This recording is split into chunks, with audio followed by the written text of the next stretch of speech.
Hey, welcome into the Wild and Wacky Wednesday edition of Main Street Sports Today, presented by the Tennessee Orthopedic Alliance of Columbia. I'm Maurice Patton. That is Chip Walters. Chip, good afternoon.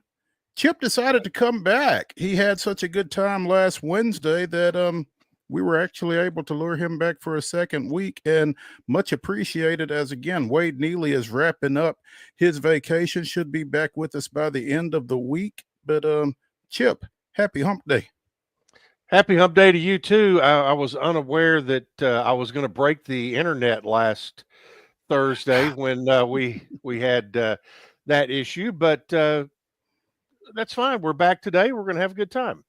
We are going to have a good time. Joining us in the second hour, Chip's favorite guest on Main Street Sports Today. I realized that last Wednesday, did not know, but Heather Williams of WCYB-TV out of Johnson City will be joining us for our NASCAR segment, as she typically does on Wednesday, and plenty to talk about. Also, as y'all know, Heather is a Kansas City Chiefs fan. They had some developments, some off-season developments here in the last couple of days, and I'm sure we'll get into that with her. But yeah, big weekend down in Mexico City for NASCAR with the Cup Series and everything, and heading to Pocono this weekend. So excited to talk to Heather about that. When I say talk to Heather about that, I'll be doing a little talking. Chip will be doing a lot of talking, if last week's show was any indication. So I'm going to back out and let those two up last week. I'm going to let you two gearheads kind of handle all that. I'm excited to hear it. In the next segment, we'll be joined by TERESA Walker of the Associated Press, catching up on the Tennessee Titans off-season activity and, you know, getting some thoughts from her on the Memphis Grizzlies and their weekend moves. So excited to talk to TERESA, as we always are when she has time to join us. So looking forward to both those guests today. We'll also be talking a little Major League Baseball, some minor league baseball, probably some college baseball as well, little NBA. There was a hockey game last night that will be the final hockey game of the 2024-25 season. We'll talk a little bit more about that. And it is Wild and Wacky Wednesday. We will close out the show with the weirdest, wildest, and wackiest news from across the globe. Excited to do that. And we may revisit some previous wild and wacky news as well. Has there been some updates? I don't know. It's been quiet. There's got to be something going on out there with Ed. You know, we'll talk a little bit more about that at the end of the show as well. So yeah, there is one piece of Ed news that I'll have for you today. Okay, cool, good. I'm looking forward to that. I don't think we can ever have too much Ed news. So yeah, that should be fun. So that's what it's looking like for today. Chip, you sold any houses today? Not today, but there's still plenty of time, and anybody who needs one or wants to get shed of one, give me a holler. Either way, you go. It works. You know, this is typically the time of year with school being out and folks wanting to get out of one and into another one before the next school year if they've got kids and that kind of thing. Is that pretty accurate? In normal circumstances, yeah, that this is the time. Like had a closing last week on one with a family that moved in from Florida, as a matter of fact, but they're native to Tennessee. They were moving back. But yeah, this time when school's out, everybody I've been talking to lately says the market seems to be about a month behind of some of its normal stuff. I was in a seminar on Monday that took a real deep dive down into the weeds, forecasting what may be happening in the next up to 10 years, but looking at the near future, that the bottom line, to get down to the low gravy, this gentleman who is a very respected forecaster talked about how that the mid-state area is a very there's not many places you'd rather be. whether you were buying, selling, or being someone like myself who is helping folks on either side of those kind of getting that done. And he, in particular, talked about Rutherford County and Murray County, both being in really good shape. Williamson County is a bit of an anomaly due to the prices of some of the like the Patton estate, other places like that over in Wilco, as we like to call it. And you know, you got jokes. As we all know, those of us who live here, we love it here, and other people do too. That's why they're coming here. You'd rather them want to be here than vamoosing out of here. You'd rather them want to be here. Well, yeah. Anyway, it's desirable, and that's always a good thing. So no doubt. Again, big show today. Looking forward to visiting with TERESA here in the next segment and Heather in the next hour here on the Wild and Wacky Wednesday edition of Main Street Sports Today, presented by the Tennessee Orthopedic Alliance of Columbia. So let's go ahead and get started with yesterday's results and today's schedule. Well, I will do. Is there something there I need to step away for? Let the graphic run. Okay. Lay out for a second.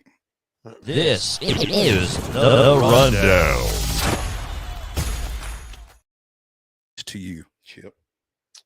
All right. And I am just going because I've got here baseball schedule or baseball scores. There we go. We had the Marlins beating the Phillies 8-3 in the senior circuit. It was Detroit. Chip. Yes. I'm going to interrupt you just a second. Okay. We've got some specific scores. If you go to the run of show and you see rundown, click on that. Okay. Well, look at there. There you go. How about that? You of course have the Braves in the number one position there. That would be the Braves beating the Mets in 10 innings, 5-4. The Astros beating Oakland 13-3. Those are the only two Major League Baseball games we have finals on. The Nashville Sounds beating the Iowa Cubs, beating up on the Cubs by a score of 9-0. The WNBA had some Tony Chachere's out there last night. Some spice. There was spice on the floor in Indianapolis last night. You had New York over Atlanta, 86-81. Indiana beat the Connecticut Sun 88-71, but there was more to it than just the score. Minnesota over Las Vegas, 76-62. Washington beat Chicago 79-72. Dallas over Golden State, 80-71. And Seattle over Las Vegas, 98-67. So that, of course, we'll talk about it a little more, but in hockey, the Florida Panthers were able to wind up the Stanley Cup. This series has been just tight games, 5-4. It seemed like every game was 5-4 in overtime, but last night 5-0.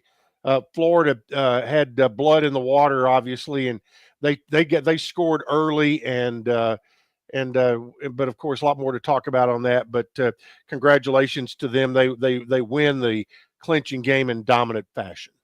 No doubt. And yes, we will be getting back to the Tony Chachere's portion of the WNBA later in the show. Tonight's schedule, Major League Baseball, the Mets and the Braves will continue that series down at Truist Park. That is a 6:15 Central Time first pitch. You can see it on FanDuel Sports. Also at 9 o'clock, the Astros and the Athletics of West Sacramento will continue their series at 9:05. Tony Kemp handling pregame and postgame broadcast duties out there with the Athletics. So if you get a chance to look in on that, do. Sounds Action. They continue their series with the iCubs over at First Horizon Park tonight. That is a 6:35 first pitch. It's Winning Wednesday. It's Nobody Trashes Tennessee night by the Tennessee Department of Transportation. It's also Rick Sweet Bobble Stash giveaway. Be sure and get out there early for that. And it's Kroger Wednesday. And in the only activity in the WNBA tonight, it's the Phoenix Mercury's traveling cross country taking on the Connecticut Sun. That game starts at 6 o'clock. Ladies and gentlemen, that concludes your rundown.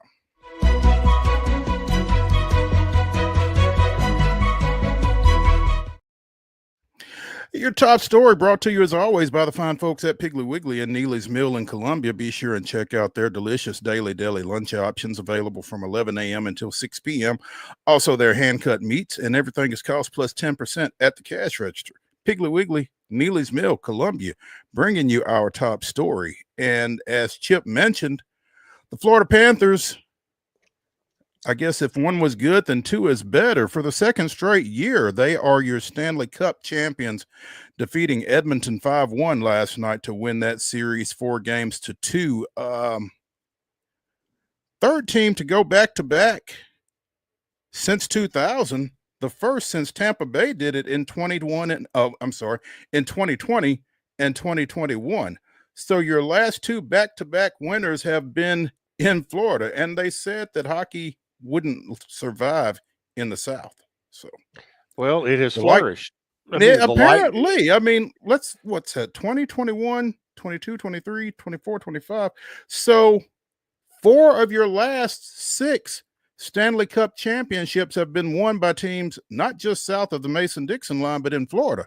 Way up on the Swanee River. Yeah, exactly.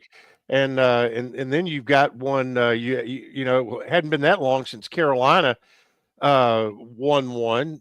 Obviously the Preds were in the finals, didn't win the cup, but but no Atlanta Thrasher sightings in there anymore. No, unfortunately not. Sam Reinhart scoring 4 of those 5 goals for the Panthers. And apparently all sorts of stuff hit the ice when he hit his third one. Hats and rats, apparently. I guess rats are a Florida thing. I'm not sure, but that's a pretty impressive performance in a series clinching victory there. 4 goals. The 6th player in league history to score 4 goals in the final.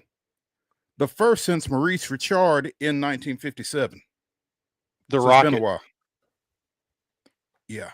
Maurice, right. It was you know, it was a great series. And you know, I think a lot of people felt like that that Florida was the better team, and you know, they got on the home ice and got in a position to win it at home. And you know, hats off to them that they were able to take advantage of it, have a dominant performance, and really put an exclamation point on what was a great Stanley Cup final.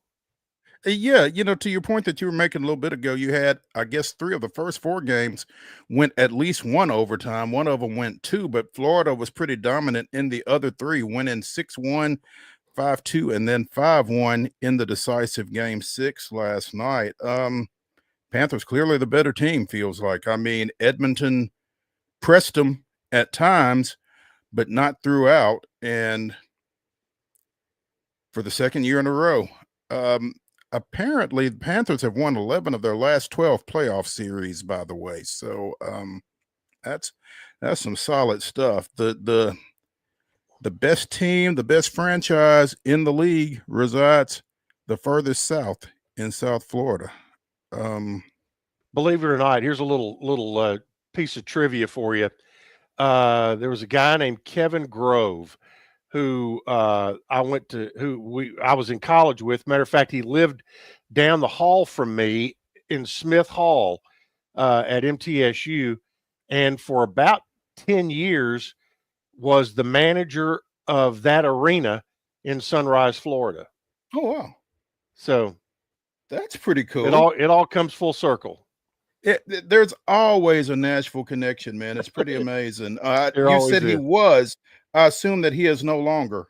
No, he moved, and I can't remember what he I think he's at a different arena now, somewhere obviously farther north than there. He didn't go to Havana or anything, but he had, and I ran into him somewhere along on the road somewhere, but we've always stayed in touch with on Facebook and things like that. But yeah, he ran that arena for a while, and in particular when the Panthers got started, he may have been the first manager of that arena. I can't remember for sure, but yeah, but now we will. I guess the next big thing on the NHL schedule will be the draft and the Preds, getting the 5th pick in the lottery.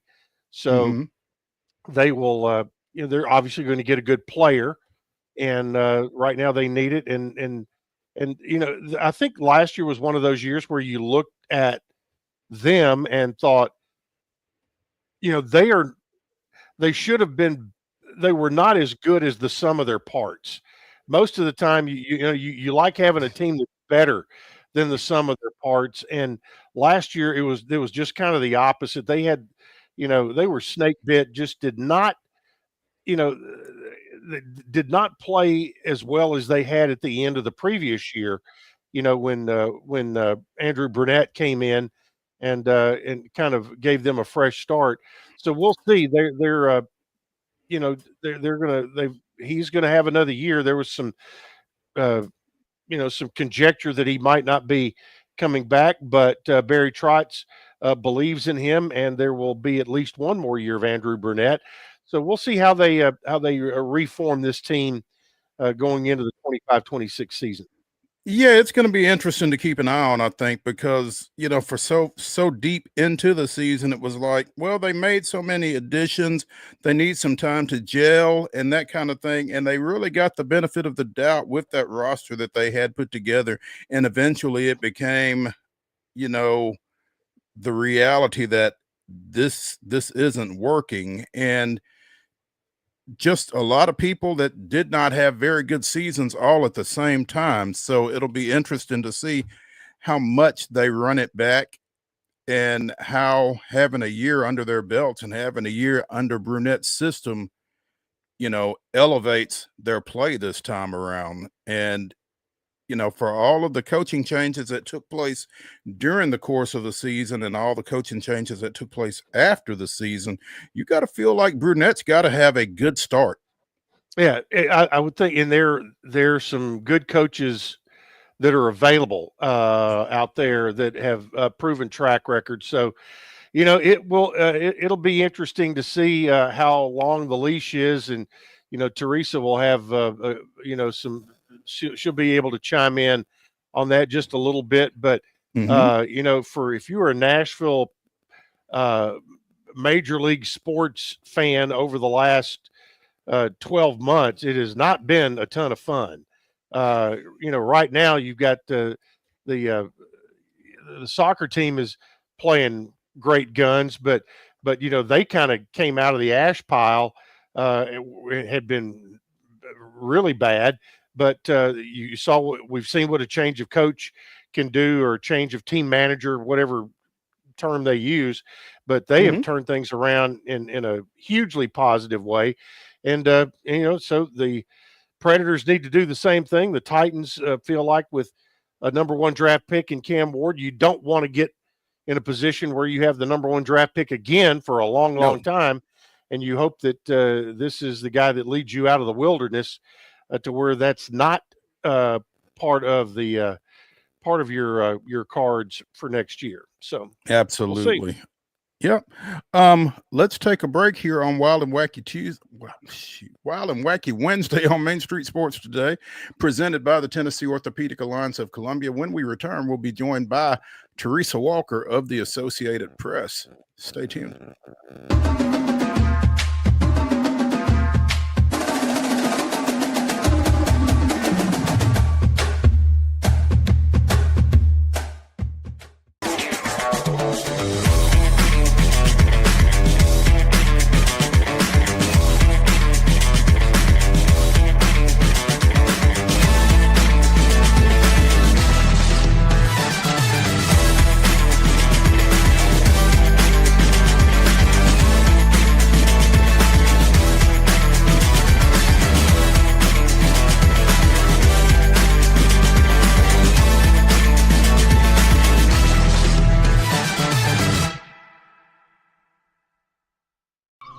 forest at Nashville Zoo. New creatures here for you to view. Phantoms graced in black and white swing high in trees of dappled light. In rocky crags, tall and steep, small antelopes with nimble feet. A wise old man with beard of white, a sentry perched on stony height. Amidst it all, a hunter lies, with coat of gold and steely eyes. A new adventure just for you. Leopard Forest at Nashville Zoo. Opening June 20th.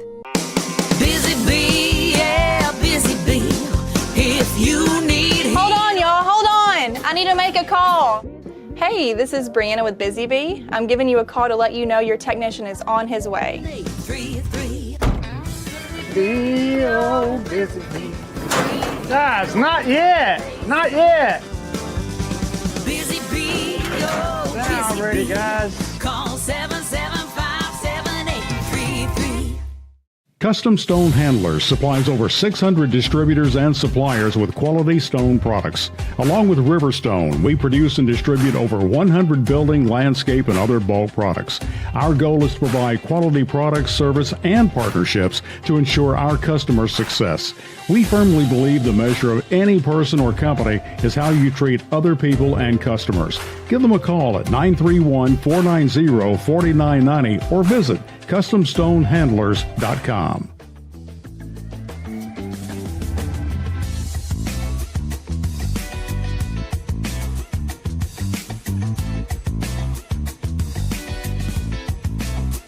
Welcome back into the Wild and Wacky Wednesday edition of Main Street Sports Today, presented by the Tennessee Orthopedic Alliance of Columbia.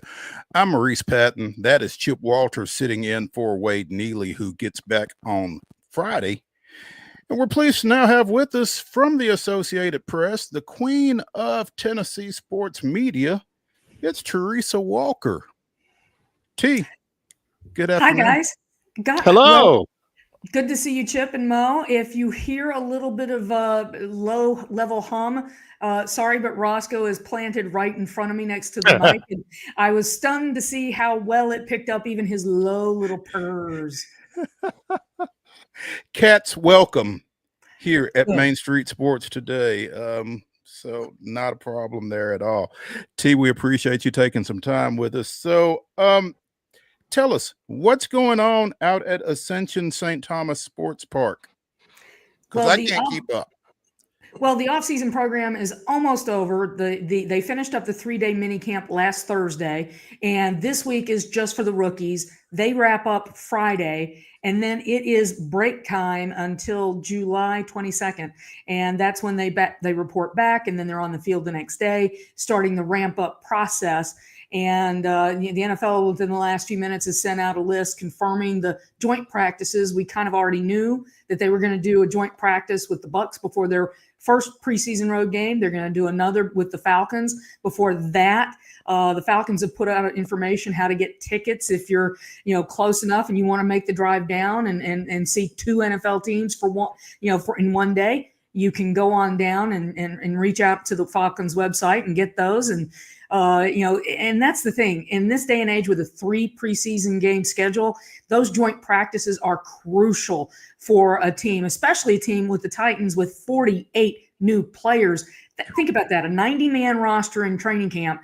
That is more than half of the roster essentially is brand new. Cam Ward is the biggest name in that list, but he is not alone. There's Dan Moore, the left tackle, Kevin Zeitler, the new right guard, who was on the field in the final couple of days of camp, mini camp, and they were taking it easy with a 35-year-old guy, which I think all three of us appreciate that. Sorry, Roscoe's making an unscheduled appearance, but so they've got all these new names, and that practice is huge for being able to see what he can do in a controlled setting.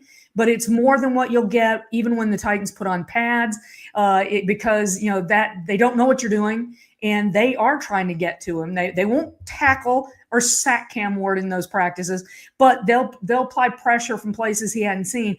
Key point, because no matter how much they play him in the preseason, he's going to get far more work in those joint practices than he gets in any preseason game. So huge. And I'll say this, it's fun to watch that young man. I mean, you see why the Titans took him at number 1 and why he was so excited, why they're so excited. They're doing everything they can to say this is not a quarterback competition, well, they're not giving him the job. They're rotating, and seriously, different quarterbacks seem to start off different drills. But it feels like a quarterback competition in name only, because it's like, I think anybody who watched this team last year would be stunned if Cam Ward is not the starter September 7th in Denver. The TERESA, you talked about the 48 new names on the roster this year. That in itself, because obviously at the end of last year there was a lot of wailing and gnashing of teeth by fans and wanting change. There's nothing that says change more than 48 new names on the roster. That's only 5 short of what the final roster will be at 53. So there will be guys in a Titan uniform when they open up that second week of September that we will not have seen in Titan uniforms before. Obviously, they have, whether they listened, but also they knew that they had to make some changes and upgrades, and they've been very active. So we'll see how the Chad Brinker crew and with their how they have done as far as evaluating talent and going out and acquiring it. Oh, absolutely. I mean, the names that jump out at me the most are obviously offensive line. That's been such a problem the past 2-3 years. I mean, 4 different players started at right tackle last year.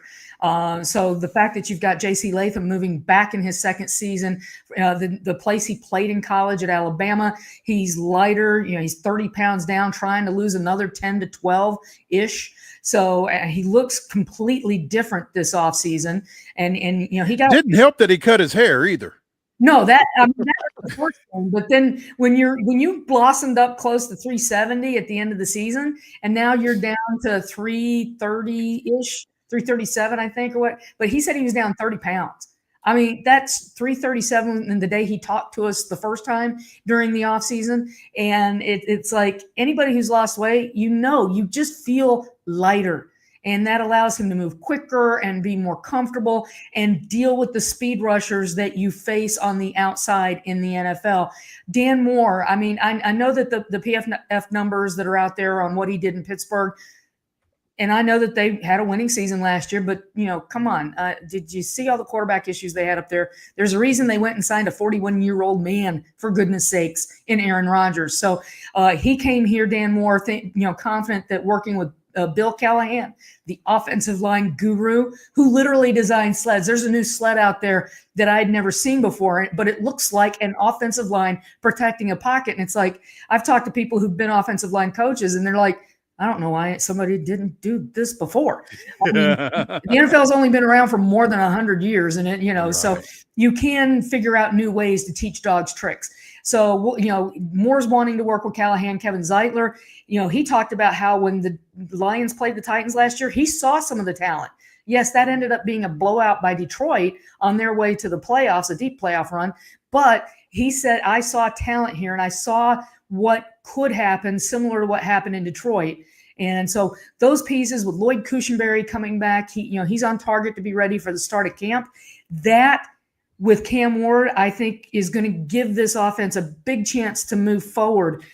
His Lord name, they can't go much further down, so they can see the bottom from here. They can't go much further down. I was trying to find something online that I saw earlier today while I was trying to get ready for the show. Somebody has ranked the 32 teams coming into the season, and starting from 32 to 1, and 32 is the Tennessee Titans. And I mean, it's tough to argue after finishing 3-14, and again with 48 of your 90 players being new to the franchise at this point. I mean, you have to hope that things are going to get not just better, but significantly better, I would think. There's a reason they picked number 1 overall in April, right?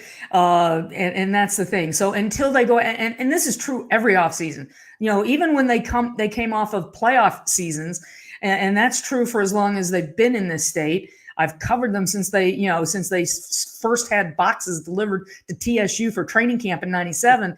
That has always been true. But when you have the number one seed, and guess what? The benefit of that, they have the number one claiming pick in the waiver wire through the first 3 weeks of the regular season. So, when players are cut at the end of the the postseason, preseason. I'm getting all my seasons messed up.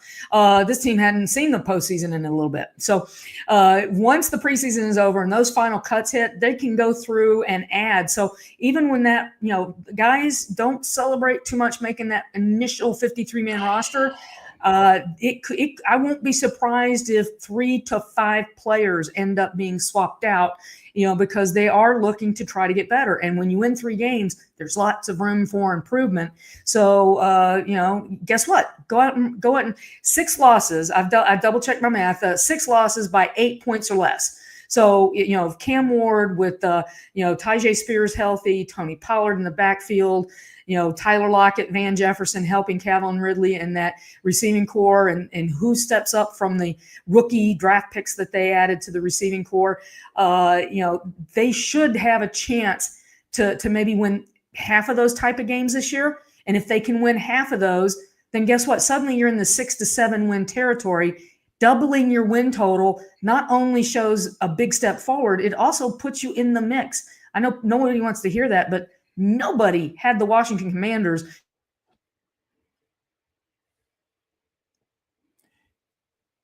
TERESA talking about going from 3 to 6, that's still 6 and 11, Chip, and those aren't fantastic numbers, but it's all relative, I guess, for where you're coming from. Well, it's kind of that, that old phrase of how do you eat an elephant, and that would be one bite at a time, and and going, if you can go from 3 to 6, that's putting it in perspective. It's not going to get you in the playoffs, but it certainly gets you back more closer to the area where you are. And TERESA is back now, and we were just talking about that a little bit. TERESA, during the draft, one of the interviews I heard was with Thomas Dimitroff, the former Falcons GM, and they were asking him about if he were GM of the Tennessee Titans, what would he be looking to do as rebuilding that roster? And in addition to the offensive line, he said, go make sure you get Cam Ward a good tight end.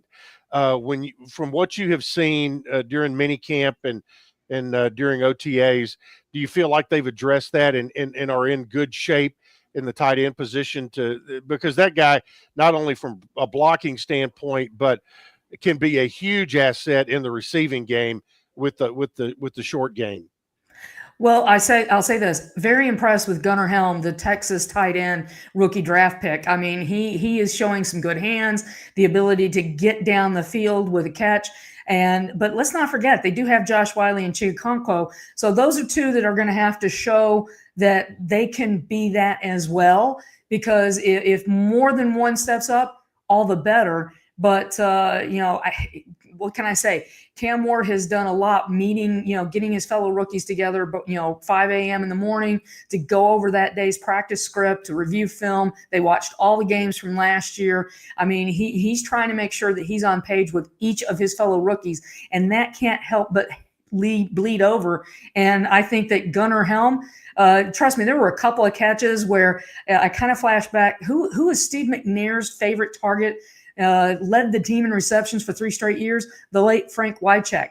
And, in this day and age, we've seen what a great tight end can do for an offense, whether it's Travis Kelce or, now I'm blanking on the one who's going to have tight end U in Nashville yet again. And it's like, guys, go somewhere else. George Kittle. Thank you. The Niners guy. So, he's got them coming in, and Chig was a part of that as a rookie. But, when you're working with the guy we all think is going to be the starter and you're building that chemistry, all the better. And the kid showed some incredible toughness at the combine, running the 40, even after a sprained ankle. And the pictures from that, were enough to make my stomach kind of go, ooh, baby. So he's shown some toughness. He's shown the ability to do some things, and they're showing that blossoming of chemistry. And the one I'm keeping an eye on aside from tight end Xavier Restrepo. I mean, I know that he's the guy that Cam said, hey, you should sign him, and they paid him some decent bonus money for a guy who went undrafted. But, now we're starting to hear John Bones, whatever, the new special teams coordinator. I keep mixing him up with his dad because, yes, I am that old and have watched the NFL that long. But, he's among the guys who could have a chance to earn playing time and earn a roster spot, which I think nobody in May would have thought. It's like, well, they signed his favorite Miami receiver. Good for him. But Xavier is showing the ability to catch the ball, get down the field, and, help on special teams. And that's probably, I think, an area that this team learned that they needed to improve greatly after last year. I mean, let's face it, they got a new kicker, they got a new punter. The job for returner is absolutely open. Gunner is open. So, and that's another area where they've got lots of room for improvement off of last year. And they've got a coordinator in Fossil who certainly looks like he's going to be able to put that together. And it feels like, Teresa, you don't realize how important special teams is until they're bad. That's right. Well, over the last 2 years, how many times have we seen special teams issues cost games? Whether it was the game that literally cost them a Pro Bowl punter in Ryan Stonehouse 2 years ago to an injury, or was it 3 years ago? It's just the blur of badness. Yeah, well, we've seen a lot of really bad football, and you do reach a certain age where media guys are very helpful. But we've seen kickers run into, punts blocked, kicks, the return yardage that has been lost because they can't either block or get up the field. It has just been astounding. And there's a huge difference. You don't have to be, a 20-yard returner on punts, but if you can get up to 9 yards on an average per return on punts, that puts you near the top of the NFL. And so we're not talking huge breaks. We're just talking get 2 to 5 more yards makes all the difference in the world. Do you want to be starting on the 15 or the 20? Yeah, exactly.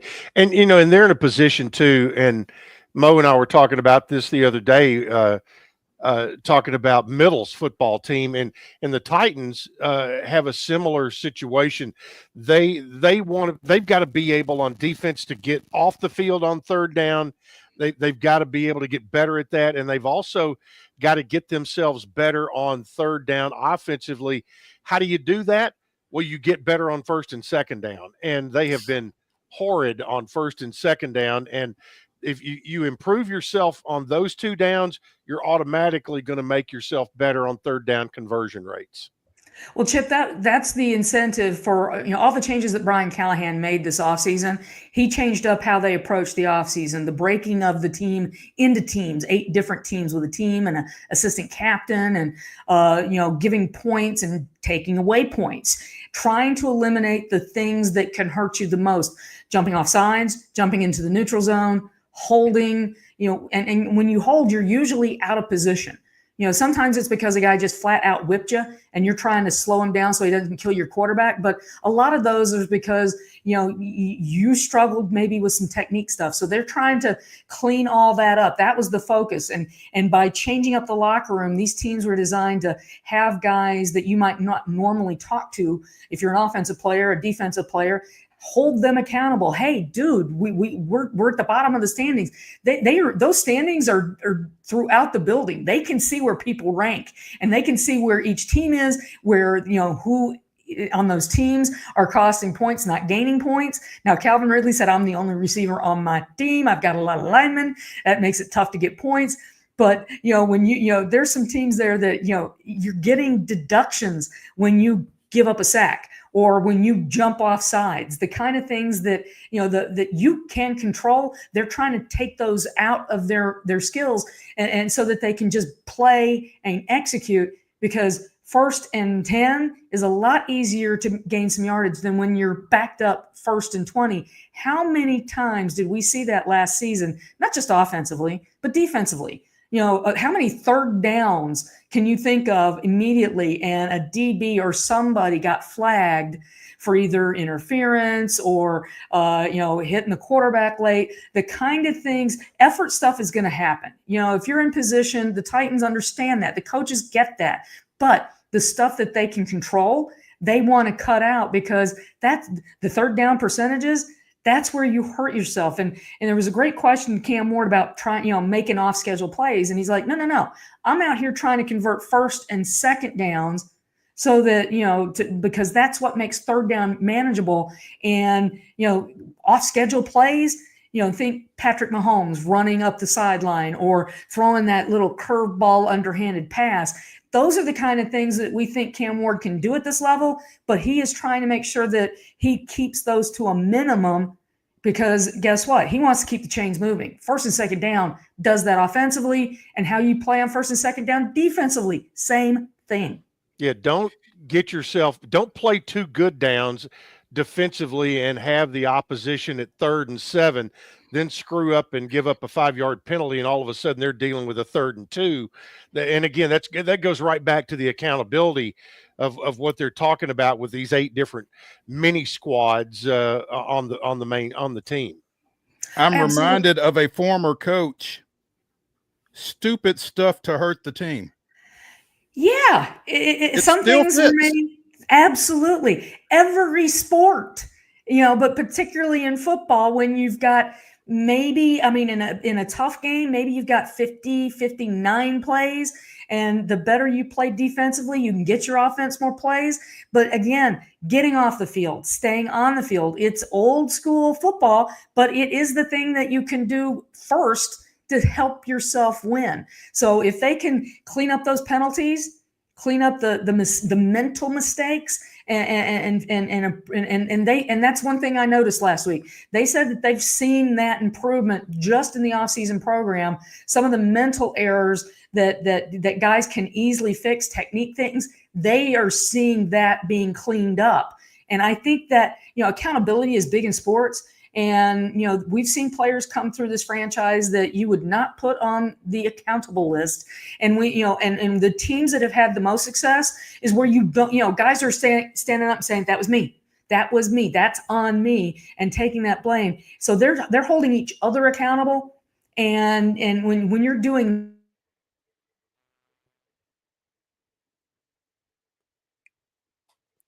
Teresa froze on us again, Chip, but I wanted to go back and ask her again. 6 losses by possession last year, basically, was that the number that she mentioned? And that's particularly when you're 3-14, that's really glaring. Again, that's the difference in 3-14 and 9-7, so, or 9-8, I guess. So my Franklin High math failing me there.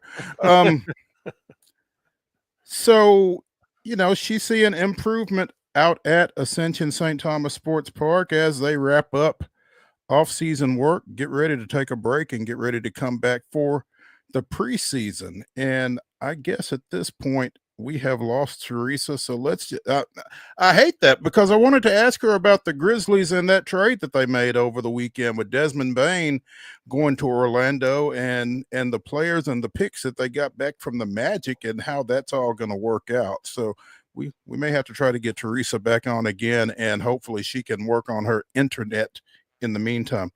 Wait a minute. Mark, do we have her back? Is she back? Teresa is back. Teresa? Cat ate the internet cord. I have fiber, and there's nothing else on in my house. So all I can imagine is people are checking the internet to see the Karen Reed verdict that came down up in Massachusetts. So, but I'm back. You're back, and I'm glad you are, because I wanted to ask you, as I was just saying, your thoughts on the Desmond Bain trade. Well, it gets them a lot of flexibility, both under the cap and in draft capital. So I don't think it's the last move. It was very surprising on a Sunday morning, Father's Day, and the haul. I saw somebody point out, it's like, oh, the Grizzlies got 4 first-round picks and 2 players. That was for Ja Morant, right? No, it was Desmond Bain. So it's like, for everybody now saying, oh, they're rebuilding, they're going to trade, Jaren Jackson Jr., John Morant. No, John Morant made it very clear yesterday. He's sticking with Memphis. He is eligible for a 2-year extension. Jaren Jackson Jr. is eligible for an extension himself, not an all-max deal, a supermax deal, because he did not make an all-NBA team. But that said, the GM made it very clear. They were, the OKC has a chance to close out the NBA title tomorrow night. Well, they were the team that started their playoff run by sweeping Memphis. And the GM of the Grizzlies said, this is not good enough. They were second in the West for so much. And it's why Taylor Jenkins was fired March 28th, because they couldn't hold on to that second spot in the West. And he was too busy changing, rotations. And it's like, you have to settle at a certain point. You have to try to hold on to the 2 seed. Why? You need to start every playoff series in the West at home. And they didn't do that. So this, Desmond Bain's great. He's a great 3-point shooter, fills a huge, massive need for Orlando. They were last in the league in threes made, 3-point percentage. And he's a guy who comes in essentially a 40% shooter outside the arc for his career. So that was a huge, huge haul for Memphis, but they are now $61 million away from the first cap apron per SpotRack.com. And so that gives them flexibility to do those extensions and make more moves, because the GM made it clear that wasn't good enough. What does KCP give them? A defender, which with Jalen Wells missing the OK series because of the broken hand that he broke in Charlotte, they didn't have anybody to try to slow down Shai Gilgeous-Alexander. So now they've got another defender. Jalen Wells, as a rookie, showed that not only could he score, he could defend. He is somebody that they put on some of the top shooters of opposing teams. Now you've got another defensive player on a manageable contract, and the second player is also, for the get back, they got, manageable contracts. So, if he is still on this roster, that's what they'll be needing him to do, because they've got scorers, John Morant, Jaren Jackson Jr., Zach Edey when he heals up from the ankle surgery, and so scoring is fine. They need to improve their defense. That's where they lost that number 2 spot, because they just quit playing defense as well as they had for a big chunk of the season. TERESA Walker of the Associated Press joining us here on Main Street Sports Today, presented by the Tennessee Orthopedic Alliance of Columbia. TERESA, we appreciate your diligence through whatever interwebs issues you are having. I think you probably need to make a phone call to AT&T or somebody, but I just changed Saturday in hopes of fixing this issue. This is what's not good. We'll let you get that figured out, but we appreciate you taking some time with us, and we'll catch you up. Thank you, guys. All Good right. to see you. Let's take a break here on Main Street Sports Today, presented by the Tennessee Orthopedic Alliance of Columbia. When we come back, we'll talk a little pro baseball. Stick around.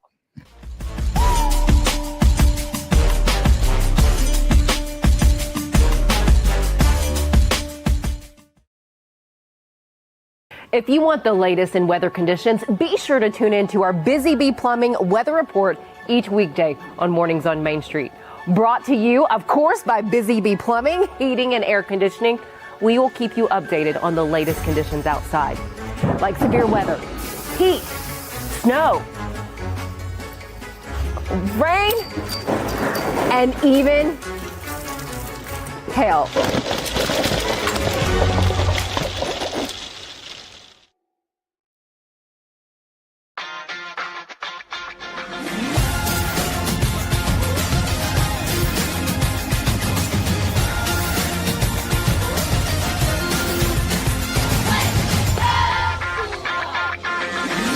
Zion Christian Academy at zioneagles.org or 931-388-7531. You can schedule your appointment to visit their beautiful campus. Again, zioneagles.org or 931-7531 to schedule your visit today.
June 18th, 2005, the ageless wonder Julio Franco strikes again. Less than 3 months shy of his 47th birthday, Franco became the oldest player in Major League history to post a multi-homer game when batting third and playing first base at the age of 46 years and 299 days. He had a first inning solo home run and a third inning two-run shot off Cincinnati starter Eric Milton. The latter put Atlanta ahead for good in a 6-1 win at the Great American Ballpark. Andrew Jones and Johnny Estrada each hit bombs in the victory as well. Jones' 19th of the season. That was this day in Braves history. Big win for the Braves last night as the New York Mets came into Truist Park, and the Braves with 3 runs in the 8th to tie things up on a Marcell Ozuna bases loaded double. Basically forced extra innings there because the Braves weren't able to get anything done in the 9th. But in the 10th, Austin Riley hits a ball to deep center, and it didn't get out. But the catch scored Luke Williams from third base on the always sexy sacrifice fly to win it for the Braves last night. And a big shout out to Juan Soto,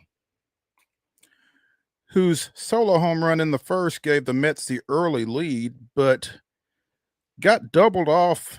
Well, he got picked off and then got doubled off. There is a phrase, toot bland, thrown out on the base paths like a nincompoop. That was Soto, not once but twice last night. Went too far on his lead. Spencer Schwellenbach stepped off, ran at him, got him in a rundown, and he got caught there. And on a fantastic catch out in right field by Ronald Acuna Jr., where he went up against the wall basically to catch the Polar Bears, Pete Alonso's drive that looked like it was going to be off the wall, if not go out. Acuna elevates, catches it, and Soto is somewhere near second base and tried to get back, but Acuna's arm and Olsen at first doubled him off, took them out of a big inning there, and the Braves basically did everything right last night. That was one of the rare times this season that's been the case. Again, Schwellenbach goes 7 innings, strikes out 8, and you get a scoreless effort out of Pierce Johnson and Dylan Lee. I'm blanking. Johnson, Lee, and then Raziel Iglesias with a scoreless 10th, picking up the win there. So they did everything right last night. They did it late, but they did it right, and they picked up a win to open this series. So they got a chance to claim the series when they play tonight at 6:15. It's Paul Blackburn going for the Mets, no record with a 6.75 earned run average, and the Braves always like their chances when they're sending Chris Sale out 4-4 with a 2.79. So yeah, and you're right. They did everything right last night, and this is a Braves team that is struggling to try to get back to 500 right now. But you've got a healthy Ronald Acuna back. So and I don't know what the betting numbers were last night, but you would think that the Mets with 17 games over 500, the Braves 7 under, that probably the man in the desert was not giving Atlanta much of a chance last night, but they did things the right way and got the win. So, I've been a fan of Snit, and and he's gone through some, he's done a lot of great things, but in this what have you done for me lately society that we live in, sometimes you don't get to bank a whole lot of collateral from past good deeds. So this team in last year's team is had all kinds of injury issues, and it was nice last week to see Acuna come back, get healthy, and put a little magic back in the ballpark with his first swing, and we'll see what they do. They you're still talking, you're not even to the All-Star break yet, so you got a big hill to climb to get to one of those wild card spots, but we've seen crazier things happen. We have seen crazier things happen, and you kind of wonder if the Mets have a chance to come back to the pack a little bit again. They fell to 45-28 with that win. They still lead the NL East, but they had another pitcher go on the injured list earlier this week, Tyler McGill, with a sprained elbow. So he's out for the next 15 days. They've got 5 starting pitchers on the IL. Now, a couple of them are currently out on rehab assignments, but they are a little weak in the arms right now. So we will see how that goes. Again, 6:15 tonight, game 2 of the 3-game series with the Mets down at Truist Park, and Braves sitting with a chance to win another series. We'll see. Tragic situation in the Baltimore Orioles organization. Over the weekend, they had a 19-year-old minor leaguer, Luis Guevara, who was killed in a jet ski accident. His and another collided head on. And you there's no way around it. You just hate to hear that kind of thing. I mean, 19 years old, whether it's a baseball player or not, you just hate that. But kids are, unfortunately, sometimes kids are going to be kids, and you can't really save them from themselves necessarily. And we don't know that there was anything wrong that he even did. Just a Sometimes you tragic just have a bad mishap. situation. Yeah. You just hate to hear about that kind of thing, and it impacts not just his family, but his teammates and that kind of thing. I mean, that's just a really unfortunate deal to have to deal with for everybody involved. So hate to hear that for the Orioles, and again for the family of Luis Guevara, 19 years old, out of Venezuela, killed in a jet ski accident over the weekend. Yeah, it said it was a head-on crash, and so obviously, not only are you on the water, but then you have a collision on top of that. So, that's going to be one of those things that's going to be tough and to get through. And obviously, he did not. And young guy, 19 years old, had a lot of stuff in front of him, but it's going to be unfulfilled now, unfortunately. Rafael Devers makes his debut with the San Francisco Giants last night against Cleveland in the designated hitter role. Goes 2 for 5 with a double, drives in a run, and wasn't enough as the Cleveland Guardians won that game 3-2. Second loss of the year for former Brentwood High School standout Robbie Ray. But it's interesting because, again, Devers coming over from Boston in that weekend trade. We've talked ad nauseum about the situation in Boston, where he was kind of displaced from third base with their signing over the offseason of Alex Bregman to play third. He didn't want to DH. He did DH. Didn't want to step in at first base when Tristan Casas got hurt for the season. Eventually, things deteriorate in that clubhouse to the point that Boston feels like the best thing is to move him. He goes to San Francisco. Again, Matt Chapman is hurt at third base, as JP Plant and I discussed on Monday when we were discussing this trade. But they started Casey Schmidt at third base last night, and Devers DH'd. And after the prior to the game, Devers says, "They're the men in charge. I'm here to play wherever they want me to play." And dude, if you had said that 4 months ago, you'd still be in Boston. That's right. I don't know what it is that brought about the sudden change of heart for Devers, but maybe just a little growth. Good for him. And you live and you learn. And I don't know if you saw the double that he got. He struck out his first time up last night. He had a double his second time up that came off the bat at a sizzling 111.4 miles an hour. They say that you can get one out of a ballpark at 94. It came off his bat at 111.4. So that's called making good contact. I think he got all of that one. Position hitter clearly for Rafael Devers. The Yankees wish they could have got him because with their 4-0 loss to the Angels last night, it's their third straight shutout. They have gone scoreless over their last 28 innings. That's the Yankees with Aaron Judge and Jazz Chisholm and everybody else. And from this standpoint, it couldn't happen to a nicer bunch. But glad to see Ron Washington and the Angels having some success, but would not expect the Yankees to get blanked 3 straight games, and it'll be interesting to see what kind of vengeance they come back with tonight, given that scenario.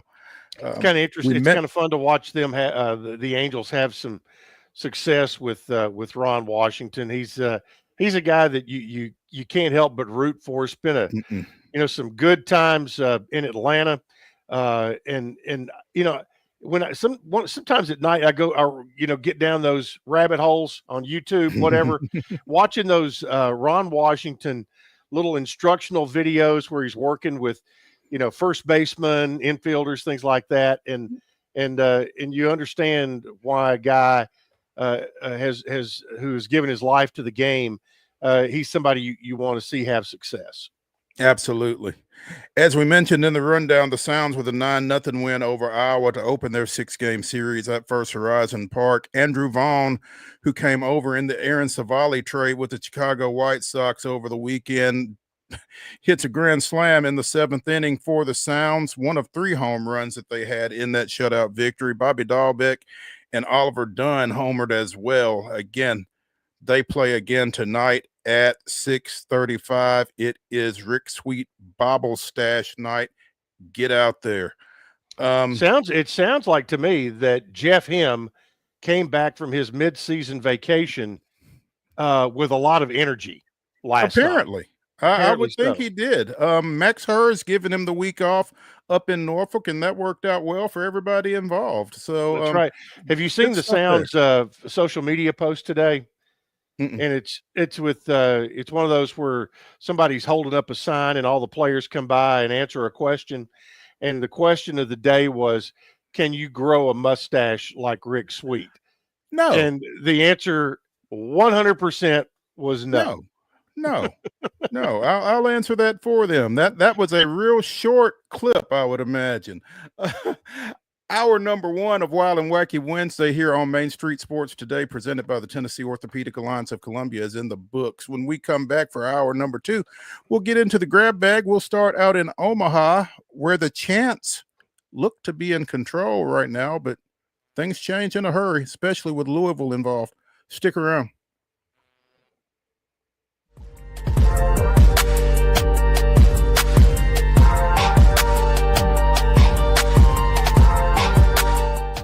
Jones & Lang Sporting Goods here in Columbia has been outfitting teams, officials, and anybody else from T-ball to college for 50-plus years. Be sure and check them out at 931-388-8060 or online at jonesandlang.com. Jones & Lang Sporting Goods, the look of a winner. Zion Christian Academy at zioneagles.org or 931-388-7531. You can schedule your appointment to visit their beautiful campus. Again, zioneagles.org or 931-7531 to schedule your visit today.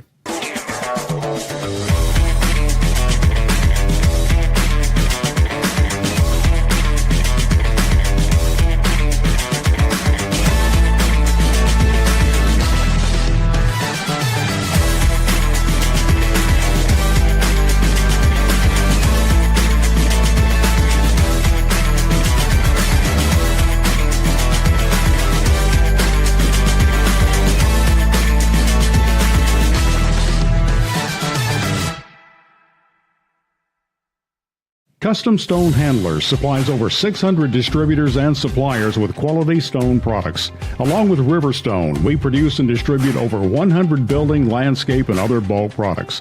Our goal is to provide quality products, service, and partnerships to ensure our customers' success. We firmly believe the measure of any person or company is how you treat other people and customers. Give them a call at 931-490-4990 or visit CustomStoneHandlers.com. Piggly Wiggly, located in Neely's Mill Shopping Center, is Columbia's locally owned and operated Cost Plus 10 grocery store dedicated to serving the community with low prices and smiling faces. Piggly Wiggly offers fresh, hand-cut meats daily as well as daily hot plate lunches from their deli counter. You're certain to see smiling faces and a helping hand when you're here at Piggly Wiggly. Come by and check out our fresh produce, high-quality meats, and more. Down home, down the street, we'll see you at the Pig.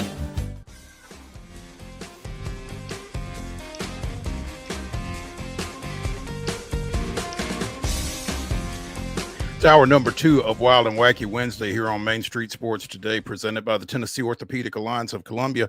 I'm Maurice Patton. That is Chip Walters sitting in for Wade Neely once again. And again, Chip, appreciate you doing so. College World Series continues out at Omaha.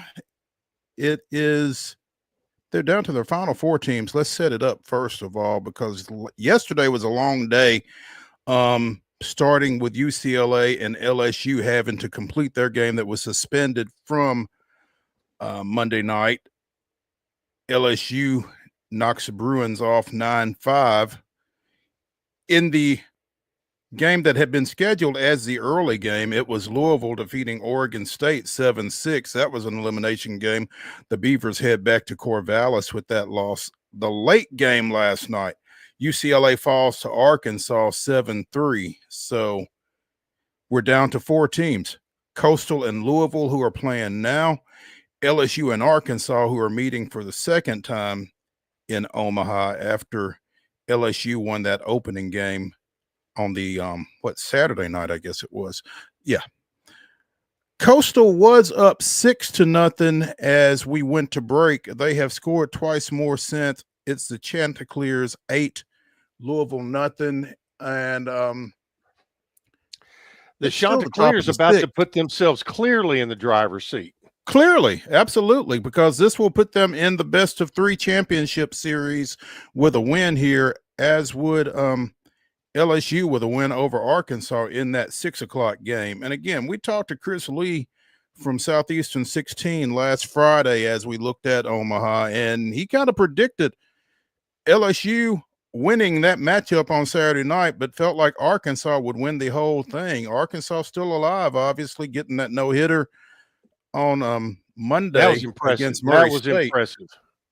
19 strikeouts from a kid who hadn't thrown more than 89 pitches in a game all year, and that had been in his previous start, had been coming out of the bullpen pretty much throughout the season. But that kind of spoke to the point that Chris was trying to make. He just felt like the Razorbacks pitching depth in particular put them in pretty good shape to come back through and get into the championship series and win the whole thing. And I think there's a lot of sentiment, with Dave Van Horn having had so many great teams at Arkansas and that kind of thing, and for them to have not been able to bring home a national championship. I think that there's a lot of sentiment there and hopes that Arkansas can get it done this time around. But obviously they are facing a strong opponent tonight in the Tigers, who defeated them right out of the box on Saturday. So that'll be must-see TV tonight. I guess my remote control will be getting a workout between that one and the Braves Mets. So there you go. And, I think, just with the Murray State story was great, and that is now over. I think the Chanticleers of Coastal are kind of, I think they and Arkansas may share kind of the America's team title in this, because again, the Dave Van Horn situation, I think Coastal can give a lot of credit to Kevin O'Sullivan for them gaining some feel goods, especially after their coach came out and stood up for East Carolina and the situation that happened in Conway with Florida, and how ridiculous University of Florida looked in that situation, in particular Coach O'Sullivan. So I think that's kind of the two teams that I think America would like to see in the finals. Although LSU, they're a powerhouse and they've gotten hot at the right time. Louisville, they may be instead of cards, they may be cats and living on their ninth life today, down 8-0. So they've been kind of the wild card. They made some magic happen in Nashville. Went back, had a great series with Miami and the Supers, and they've been in some great games already here in Omaha. But right now, not looking. They're in the 6th inning now, down 8-0. Yeah, it's not looking great for Louisville at this point. You may be right. America may be rooting for Coastal Carolina. They may be rooting for Arkansas, but over at Rocco's in Omaha, home of the Scott Challenge, I'm gonna guess here LSU, and it's not even close. LSU, and it's not even close. Let me tell you, number 2 is Arkansas. As of, let's see, when is this? This was 2 hours ago. So this was from right around noon or a little after. Arkansas was second with 7,876 shots. LSU, 20,555. There you go. I told you. Nearly 3 times. Yeah. LSU may lose a ball game here and there, but they ain't never lost a party. So, again, Rocco's is rooting for the Tigers to stick around as long as possible. And that's a really cool thing that they do. Proceeds from every shot go to the food banks for all 8 teams and for Omaha Metro food banks. By the way, did you see where Rocco's had to close early the other night because of what, they ran out of something? No, some rowdy patrons, and basically said, we want you to come and have a good time, but don't take it over the line. And somebody took it over the line, and they shut her down at like 9 o'clock the other night. I'm good with that. Yeah, absolutely. Good for them. If people don't know how to act, send them home. Yep. That's awesome. So, one more reason to like Rocco's. Definitely on my bucket list if I ever get back out to Omaha. So transitioning. Game 6 of the NBA Finals will be tomorrow night in Indianapolis. The Pacers are down 3-2, and has the dam broken? Needing some quick healing for Tyrese Halliburton, who's got that calf strain and is expected. There we go, to be a game time decision tomorrow night. And I don't know how they win without him. Yeah, I don't either. What was it, last night or night? Whenever game Monday night 5 was, whenever that was, it was really the first time that in my mind that I saw either team look like they had a big edge over the other, because it's been so tight. So, in particular, the 2 Indiana wins that but the last game, Oklahoma City kind of flexed their muscles some, and here they are, 1 win away from winning the whole thing. And they I think right now they're in the catbird seat. You got to feel pretty good about them. I mean, they've got 2 games to win 1, the last of which would be on their home floor. But I'm sure they would just as soon go ahead and take care of business tomorrow night. And again, Halliburton's availability being in question, he's averaging 18 points and 9 assists through the postseason for the Pacers, but he only managed 4 points in game 5 and did not have a field goal. So clearly Indiana needs more than that from him, but the biggest thing they need is for him to be healthy. And health is certainly not going to be the case, but whether or not he's going to be able to go is is going to be huge for them, obviously. So that will bear watching between now and tip off tomorrow night. We talked about Spice in the WNBA from last night. Speaking of Indiana, the Fever and the Sun had some shenanigans, I guess, for lack of a better phrase. And of If course, they shenan once, they'll shenan again. They will shenan again, no doubt. That's right. Apparently, as tends to be the case when the Fever is involved, somebody said something about somebody got a little too close to Caitlin Clark, and JC Sheldon apparently went for the ball, scratched her in the face / eye, and everything else kind of built up from there. Sophie Cunningham grabbing JC Sheldon at one point in a headlock. It's, there's a lot going on, and it seems to get magnified when Caitlin Clark is involved, but this is a physical game. I mean, Aja Wilson has been out, may be out right now with a concussion issue. We talked about Paige Beckers just getting back from a concussion situation. I mean, this is a physical league, and people get bumped around, people get bounced around, and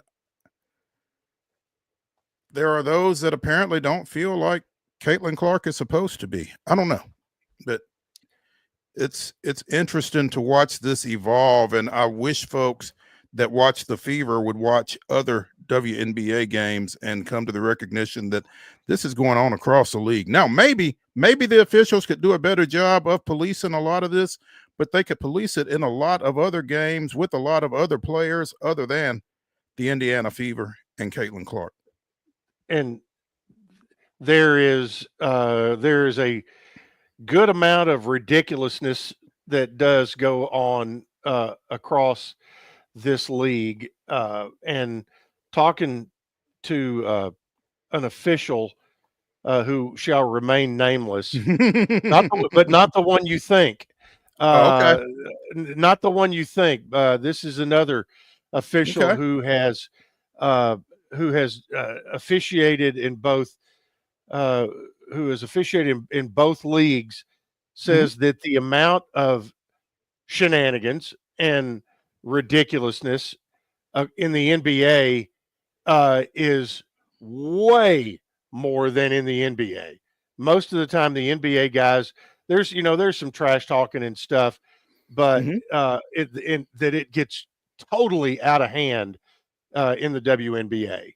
And I don't know whether it's because it has not been at that the women's game has not been played at this level for quite as long as the men's game has been played at this level, but it's now at this level.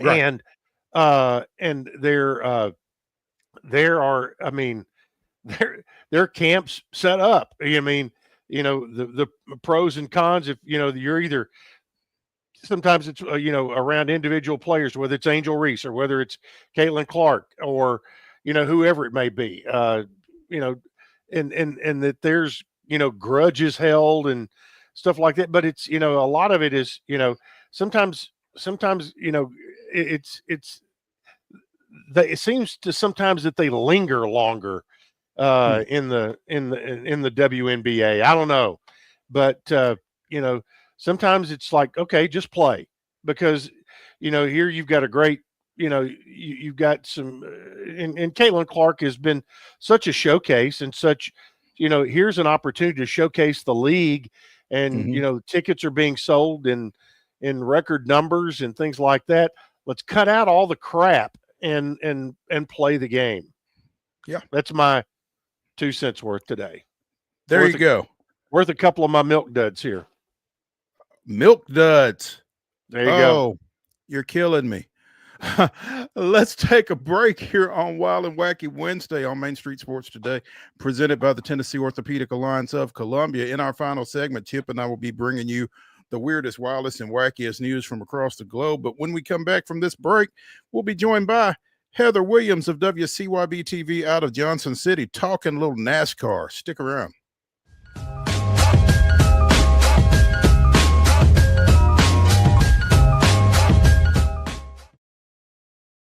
Deep in a forest at Nashville Zoo, new creatures here for you to view. Phantoms graced in black and white swing high in trees of dappled light. In rocky crags, tall and steep, small antelopes with nimble feet. A wise old man with beard of white, a sentry perched on stony height. Amidst it all, a hunter lies, with coat of gold and steely eyes. A new adventure just for you. Leopard Forest at Nashville Zoo, opening June 20th.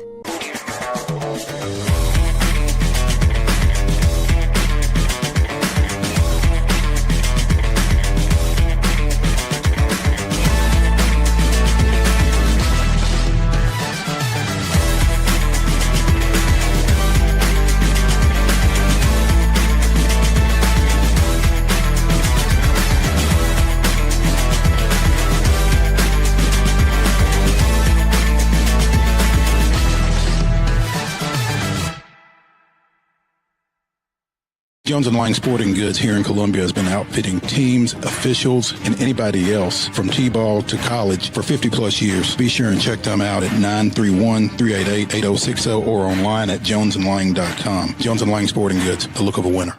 Piggly Wiggly, located in Neely's Mill Shopping Center, is Columbia's locally owned and operated Cost Plus 10 grocery store dedicated to serving the community with low prices and smiling faces. Piggly Wiggly offers fresh, hand-cut meats daily, as well as daily hot plate lunches from their deli counter. You're certain to see smiling faces and a helping hand when you're here at Piggly Wiggly. Come by and check out our fresh produce, high-quality meats, and more. Down home, down the street, we'll see you at the Pig.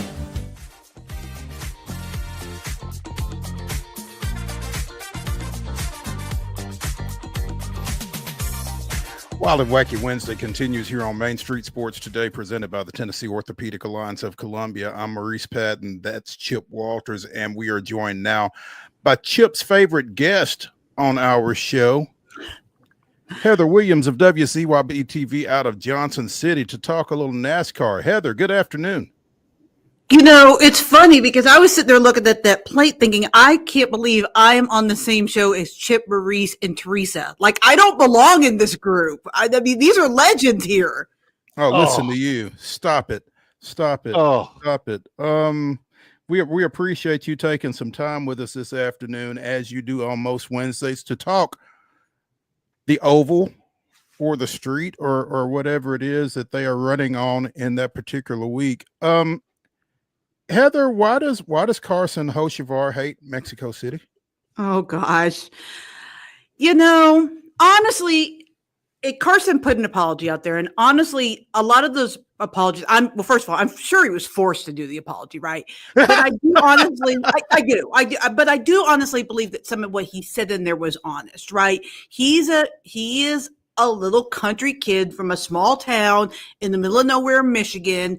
I just don't think he's ever been out of the country. I think he's barely been out of Michigan before he started racing.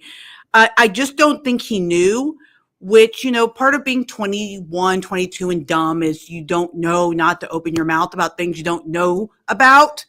And so I think that honestly, when he got there, he realized it wasn't what everybody was telling him or people were telling him in his ear that was going to be.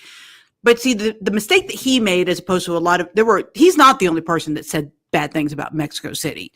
But the difference is that his car was sponsored by a Mexican company. Like, you just gotta not talk. You just gotta not say anything. That's what caused the big stir for Spire. I think if he had just said that, he got fined for being stupid then. Basically, He got. He's been being stupid on a bunch of things, you know, prior to this. It's not like that's the only thing he's done. He's getting into fights like Ricky Stenhouse Jr. He basically told people in Mexico City that he didn't kick his rear end down there because he didn't know the laws in Mexico City and didn't want to go to jail. But as soon as they get back on American soil, he's kicking his butt. And he basically told Carson that, like, he's done. And so I think Spire is just trying to send a greater message to Carson, which is like, you got to start listening to us, right? Because they have told him about some of the things that went on with Ricky and about saying things. and he's like he's a big dumb kid. He's 22 years old or 21 or however old he is. And sometimes you got to hit it where it hurts, right? And he's coming to all this money, and now they're taking some of it away. So I think, that does hurt, honestly. And so I think, hopefully, I think Carson is immensely talented. He's in the top 3% of drivers in the garage area. He's so engaging with the fans. He's entertaining. Like, he's got all the it factors to be a superstar. Just not the Mexican fans, right? Well, he's got to learn when to just be quiet. Like, everything that comes across your brain does not need to come out of your mouth. Like, we all know that, right? As all of us in this group are of a certain age, that we know that every thought that goes through your brain doesn't have to come out of your mouth. But when we were his age, we didn't necessarily know that, right? We had to learn that the hard way. So, he's in that, what do the kids say now? F around and find out. He's in the find out phase. And I think he'll get it. I think he's an incredibly smart kid. I think he's incredibly talented, and I think he will get it eventually. It may hurt a little bit before he gets there because he's got a pounding coming from Ricky. Yeah, we sat here a week ago and we talked about this and I think your thought on it, I think, came out of hope, in that hope he had learned his lesson, but he has poked the bear yet one more time. And so it'll be interesting to see, Well, the thing about it is that Ricky was willing to bury the hatchet. Like, he was good. Like, they had made up and they were good. But then he went around, and the incident this weekend did not.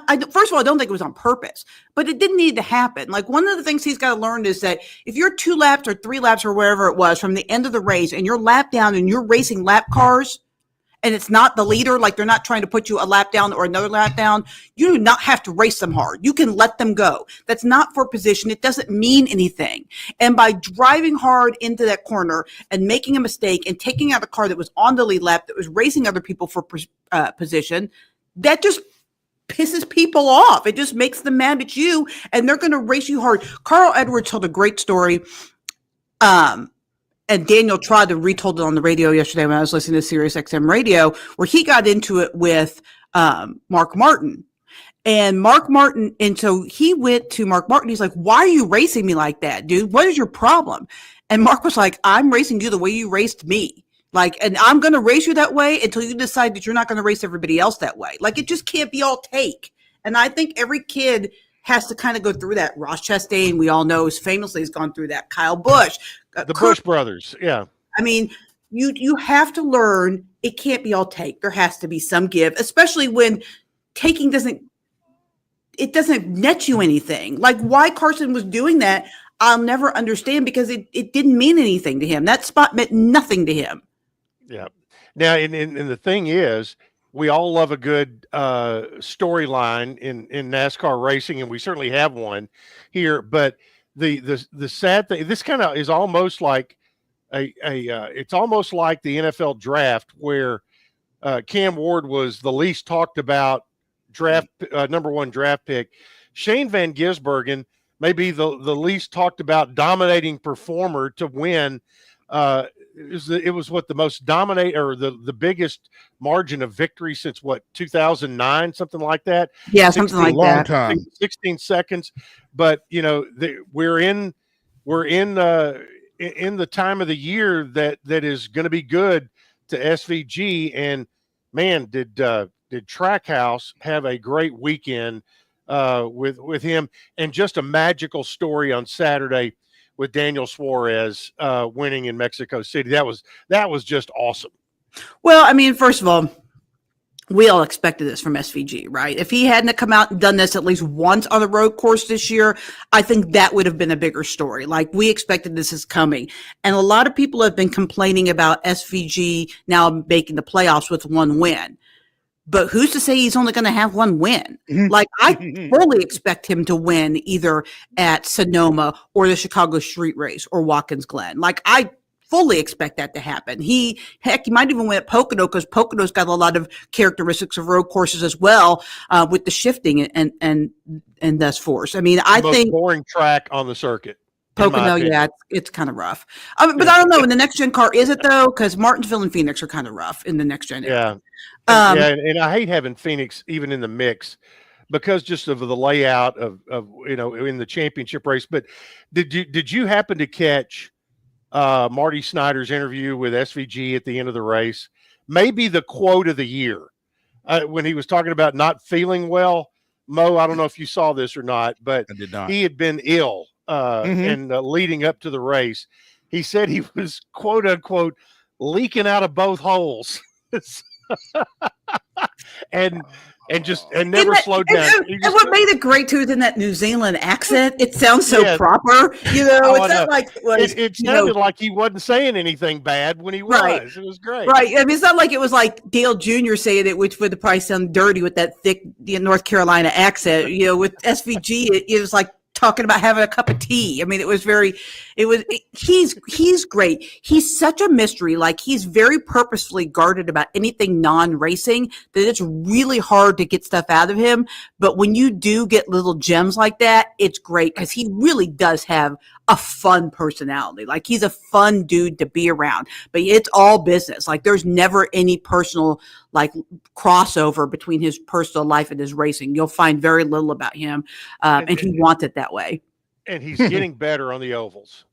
Yeah, he is. He actually is. His average finish is in the 20s over the last few weeks, which, he if they had the cutoff for the in-season tournament, well, obviously he won this week, so he would have qualified. But if they had it the week before instead of 3 weeks before, I think he could have raced his way in even if he didn't win a race, because he is getting much better. And Trackhouse as a group is getting much better. I mean, the beginning of the season was not kind to Trackhouse. Well, now 2 of their 3 drivers are qualified for the playoffs. And you mentioned Daniel Suarez. Now, he was not in a Trackhouse car because they don't have an Xfinity car on Saturday, but his win on Saturday, he's a pretty good little road racer. I mean, I don't see why he couldn't win one of these road races coming up as well. And by the way, Atlanta is coming up before the playoffs. He certainly can win there. He won last year in Atlanta to get into the playoffs. I mean, they're all of a sudden Trackhouse they're running better right now than 2311. And I don't think that that's a sentence that would have come out of my mouth.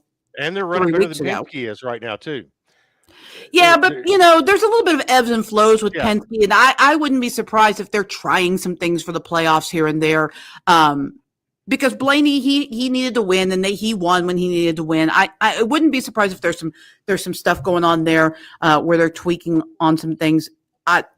Playoff star Penske. One other little SVG tidbit that I caught from, and I think it was Danielle Trotta that was talking about it. And they were showing a year ago in Chicago, they had a camera in his car that was showing the way that he uses his feet with the clutch and braking and the throttle. And he does it different on road courses than most all of the other good road course drivers.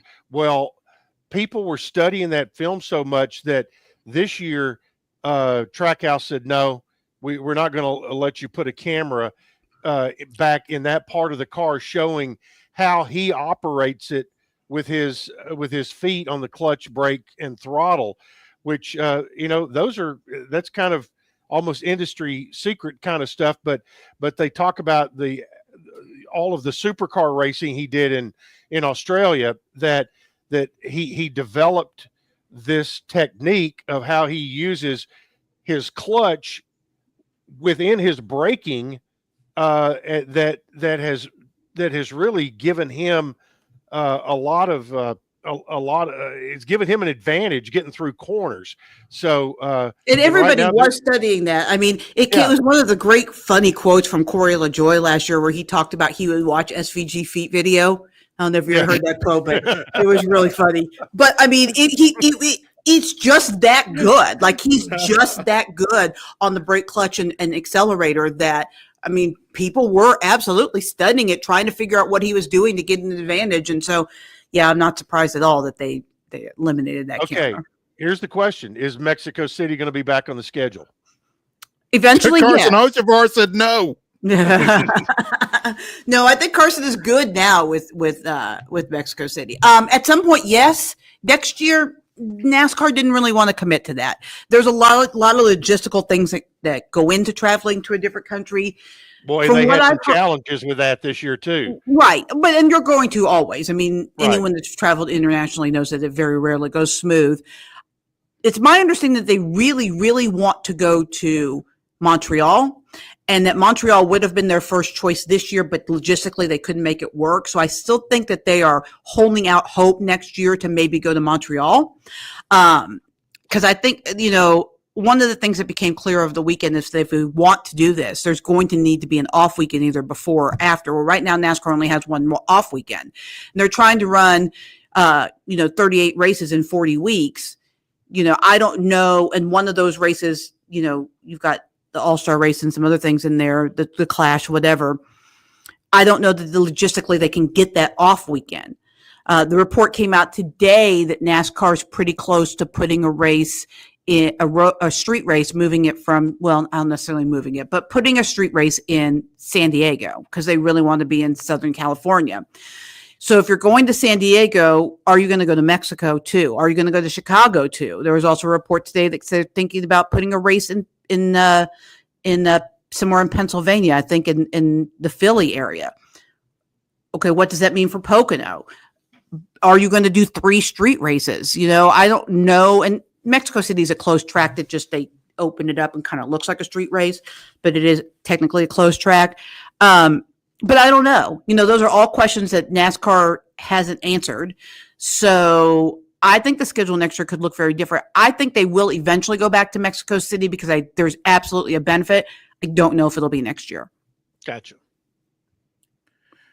Heather Williams from WCYB-TV out of Johnson City joining us here on Main Street Sports today, presented by the Tennessee Orthopedic Alliance of Columbia, talking a little NASCAR. Heather, speaking a little bit more to that San Diego situation, I mean, that's a market that obviously they've not been in, and street race similar to what they did in Chicago, I guess. But what do you feel like the reception among drivers and that kind of thing would be for an event in that For town? years they went to Fontana, which was somewhere between LA and San Diego.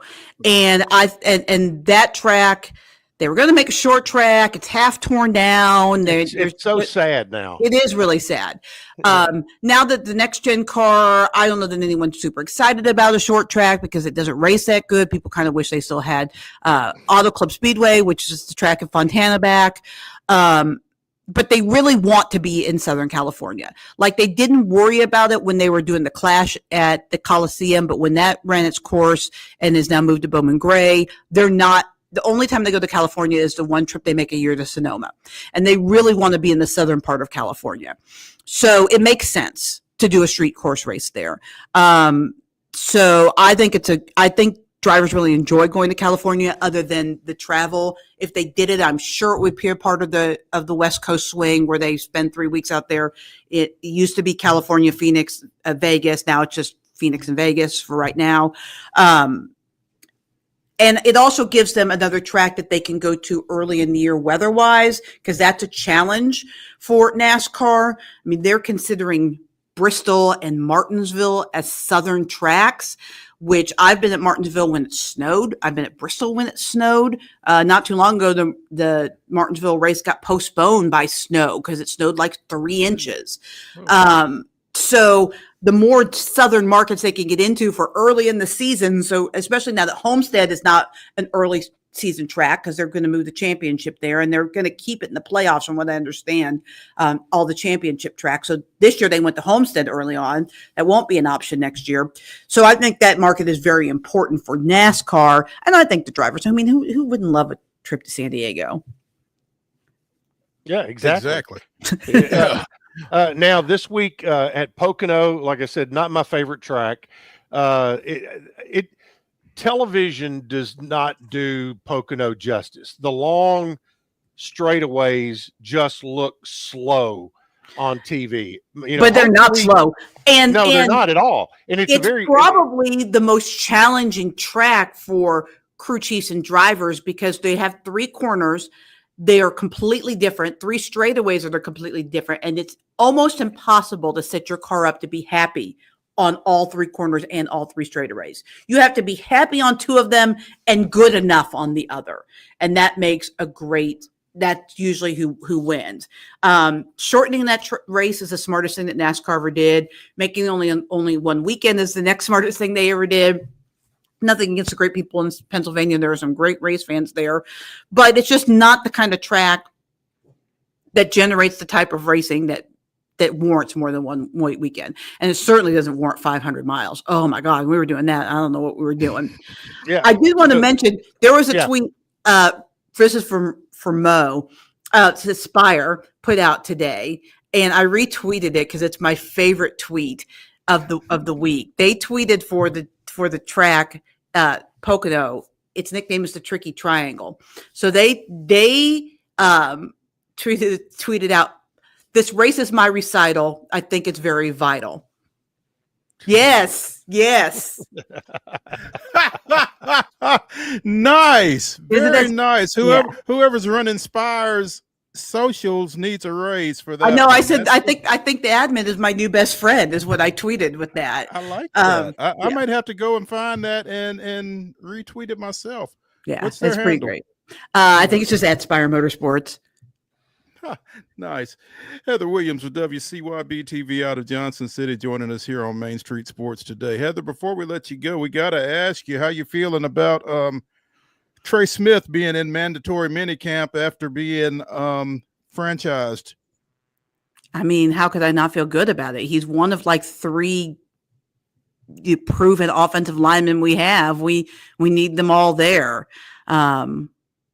Yeah, I feel good about it. I hope that they can find a way to keep him. I don't know, once his franchise tags have worn out, how they can do it, but Brett Veach is an absolute genius when it comes to the salary cap. So if anyone can figure out a way to keep him, it'll be him. And maybe that's why Trey Smith is there, because he knows that if it's possible to get paid and be a chief, Brett Veach will do his best to do that.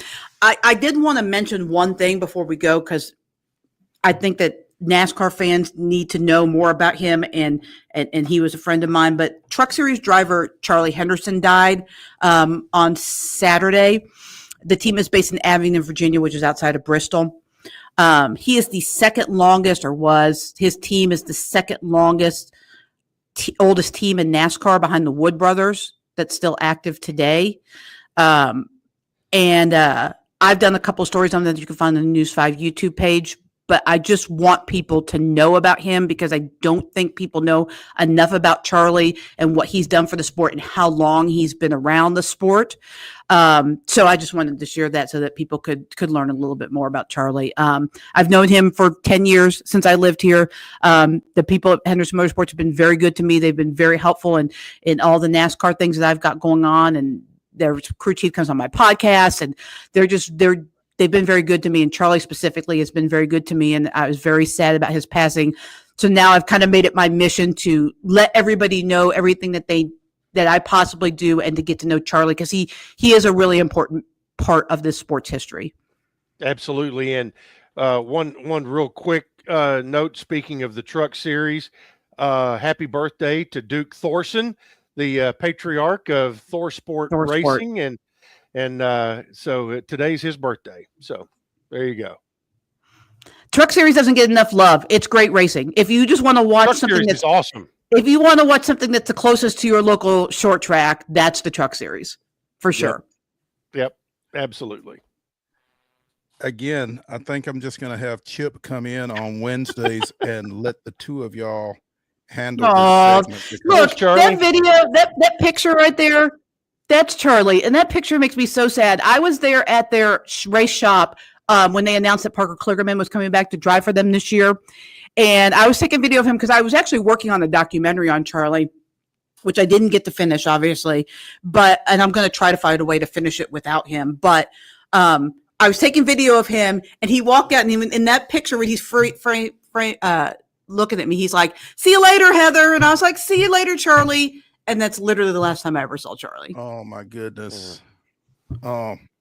Heather, I'm so sorry for your That's loss. my, personally, that was my buddy, man. He's just such a now look. Charlie and I got along also because Charlie and I have huge tempers, right? And we're very similar in that regard. But he was also just like the sweetest person and like just so good for the sport. So yeah.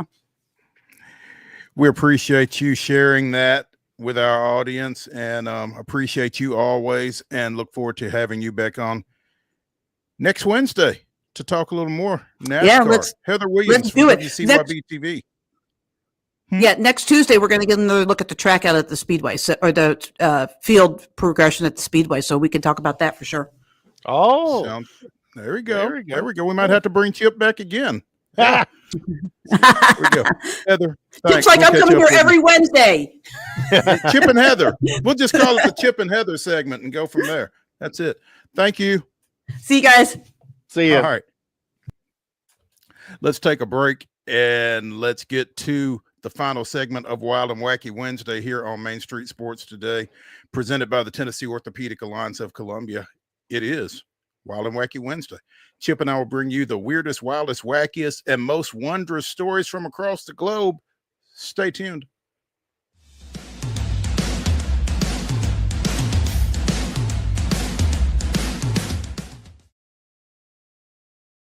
Being in Tennessee, we wanted to try to keep it as local as possible, so we have an entire section of our menu that is just dedicated to local whiskeys like Uncle Nearest, Jack Daniels, of course, George Dickel, Nelson Brothers, Greenbrier whiskey, and all of our taps are all local. From 2 o'clock until midnight, we've got food every day for you guys. A good handful of appetizers, some entrees, and a couple salads and things like that. My name is Ethan Kanata. Please come down and see us at the PIC Lobby Bar here at the Omni in Nashville. At Delta Dental of Tennessee, we know our success begins and ends with providing superior quality service, and that includes serving those who need it most. This year, we're celebrating 25 years of giving back to the community we call home. Delta Dental, along with our Smile 180 Foundation, supports Tennessee's dental colleges and oral health education, children's hospitals, free and reduced cost dental clinics, and other like-minded charities. Here's to the next 25 plus years of ensuring healthy smiles. There's a line that links us all. Most of the time, we don't even think about it, but it's everywhere. Illuminating our neighborhoods, empowering our businesses, and helping us to recharge. Whether it comes from our grids, the sun, or a kind heart, we believe in the power of good energy. And as your family and region continue to grow, you can trust that we'll always be there for you. Middle Tennessee Electric, bringing good energy.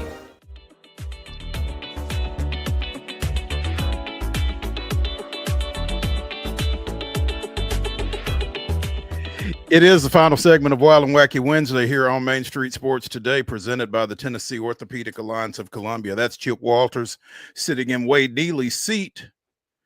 I'm Maurice Patton sitting in my seat, and it is time for Wild and Wacky Wednesday, the weirdest, wildest, and wackiest news from across the globe and Rutherford County. Yes. You said you've got an update on Ed, and I'm excited to hear it because I got questions. I mean, I've not heard a whole lot since we last touched on this last Wednesday when, you know, Ed is safe and he is, you know, people know where he is, which was more than we knew 2 weeks ago, I guess. That's But, correct. So, Mark, it's time to play show and tell, I guess, Mark. Oh, Lord. Here we go. Would you like some Ed socks? Socks. Oh, my goodness. You know, I don't know if he's going to make it on TV with those, but there is a company called, hold on here, Rock'em Socks, who now have Ed the zebra socks. They are available, and to tell you, a pair is $14.99, and if you sign up on their website, you get 20% off your first order, but they have all kinds of crazy socks. But Ed, the zebra, has his own socks. And that was, of course, what we're seeing there on the socks is the final public moments of Ed's capture. Escapades. Because we were waiting for him to, because he had already shenaned once, and given the opportunity, he will shenan again. You feel like he will shenan again, which but so he has done. Again, I got questions. Where is Ed? Because Nick Barris of News Channel 5 said that the family that had purchased Ed and the two females had decided that they would no longer be zebra owners. And again, I think that was a hell of a decision on their part. I think Ed had already shown them that probably wasn't a good idea anyway. But I mean, where are the zebras? I want to know. I don't know if they have gone to a zebra sanctuary. I do know they were under the care of a veterinarian. They may have gone back to Texas. I don't know for a fact where they are, but they're no longer in the possession of the family that had bought them. I don't know whether their 30-day, return for free, return your zebra and get for all your money back. I don't know. I mean, that's my next question. I mean, one, what does a zebra go for? And two, did they get any of their money back, or was that for the helicopter rescue? Yeah, I don't know. That I can't tell you. I got questions, man. Yeah. I was talking to Mayor Shane McFarland this morning, the mayor of Murfreesboro, and I was talking to him about it. I said, now, Shane, I said, you have your own TV department within the city of Murfreesboro. You could have gone to your TV people and said, I want you guys to come up with a marketing television commercial that will put Murfreesboro on the map. And there is nothing you could have come up with that would have eclipsed what they got for free with Ed the Zebra. I mean, I've seen clips about Ed the Zebra on the BBC, on Sky News, on Canadian television, and social medias of media outlets around the world. CBS did about a 2-minute package on Ed the Zebra on their national news. So it has been, it certainly fits the category of wild and wacky. And but the great thing about that story is that, as far as we know, there's been no tragic portion of it, because everybody enjoyed it. They had a good time, and the zebra and the zebras have all remained healthy, which is the kind of story in this kind of situation. That's the kind of story you want. Chip, you talk about teams going to the NCAAs and different things like that, and you get valuations on that exposure being on national TV in those settings and that kind of thing. I wonder if there's any kind of way to come up with a valuation for, like you were saying, what the city of Murfreesboro, what Rutherford County got out of exposure related to Ed the Zebra, because that was pretty amazing. Yeah, I don't know whether they do or not. I know for a fact that MTSU uses a service that in the old days, what we would call a clip service, that that would send you newspaper clippings of certain things. Well, obviously, as technology has gotten bigger, not only newspapers but social media posts and video, all that kind of stuff. They've been using that for a while, and I can't remember the number right now, but the exposure, the value of the exposure that MTSU got when they beat Michigan State on a Friday afternoon on CBS during the NCAA tournament, there was a valuation placed on what the amount of exposure they got over the next 48 hours or something, and it was in the multiple millions of dollars of media value. So and I'm this was not part of the part of March Madness. It was certainly some June madness for sure, late May, but heck of a story for sure. No doubt. No Wild doubt. and wacky. It fits. It absolutely fits. No animals involved here, but over the weekend in and around Charleston, South Carolina, there was an excavator chase. Apparently, someone stole an excavator. He didn't want to DH. He did DH. Didn't want to step in at first base when Tristan Cassis got hurt for the season. Hello. Eventually, things I'm here. deteriorate in that clubhouse to the I point don't know that where that's Boston coming Field- from. Mark, what are we doing?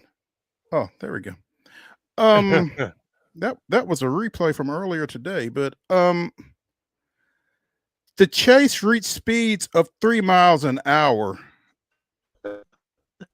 Again, police are pursuing this excavator that had been stolen. It eventually wound up in a local fairgrounds, stuck there.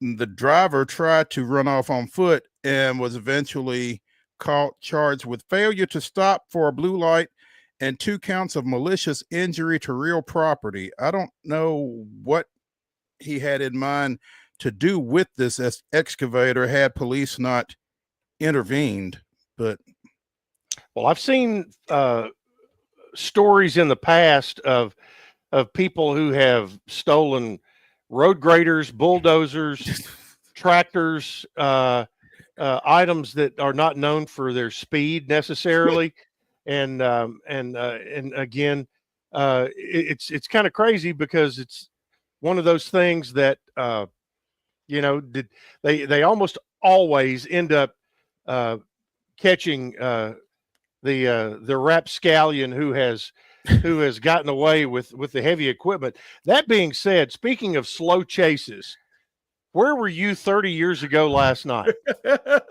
Was it yesterday? Yesterday. I thought I saw something. I couldn't remember if it was yesterday or the day before. 30 years ago last night, it was the Bronco chase. I was in Memphis getting ready for the Tennessee-Kentucky All-Star football game that they used to play. I don't know when they discontinued that. I guess when they went to the East-West format that the Tennessee Athletic Coaches Association has put on for the last few years. But they used to play Tennessee-Kentucky, and they played it at the Liberty Bowl that particular year, and I was down there for that. I was in my hotel room watching it like everybody else was. Where were you? I was in Nashville. This was, if I remember correctly, I was in Nashville because the Bell South Senior Open was going on at Opryland, and me and some buddies had gone out, and we were after a round of golf, watching a round of golf of the Senior Tour. We were out in Nashville, and I was still living in Nashville at the time, and I lived out by McCabe Golf Course, and but we were downtown, and all of a sudden this came on, and we finally figured out what it was. So our day of shenanigans broke up, and I went home and was on my couch by the time that they had finally nabbed the juice. If you're not familiar with what we're talking about, go Google Bronco Chase. That's all you got to put. That'll do it. That was Wild and Wacky Wednesday here on Main Street Sports Today, presented by the Tennessee Orthopedic Alliance of Columbia. Chip, thanks again. David Wilson and I will be back tomorrow at 2 o'clock. Be sure and join us. We'll see y'all.